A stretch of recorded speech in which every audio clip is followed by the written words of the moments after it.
कडधान्य विभाग डॉक्टर पंजाबराव देशमुख कृषी विद्यापीठ अकोला यांच्या वतीने दिनांक 10 फेब्रुवारी रोजी तिवसा तालुका बार्शी टाकळी येथे जागतिक कडधान्य दिन साजरा करण्यात आला। कडधान्याचे मानवी आहारातील महत्त्व ओळखून 2019 सालापासून संयुक्त राष्ट्र संघाने 10 फेब्रुवारी हा दिवस जागतिक कडधान्य दिवस म्हणून जाहीर केला असून तो जगभर साजरा केला जातो।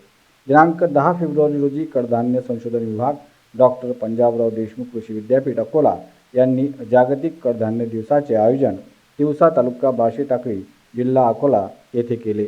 यावेळी डॉक्टर AR वैद्य वरिष्ठ संशोधन शास्त्रज्ञ यांच्या मार्गदर्शनात हे आयोजन करण्यात आले होते। या कार्यक्रमाचे उद्घाटन डॉक्टर पंजाबराव देशमुख कृषी विद्यापीठ अकोलाचे संचालक विस्तार शिक्षण डॉक्टर राजेंद्र गाडे यांच्या हस्ते झाले। या कार्यक्रमाला इतर मान्यवरांची उपस्थिती होती। कार्यक्रमासाठी मोठ्या संख्येने गावकरी उपस्थित होते।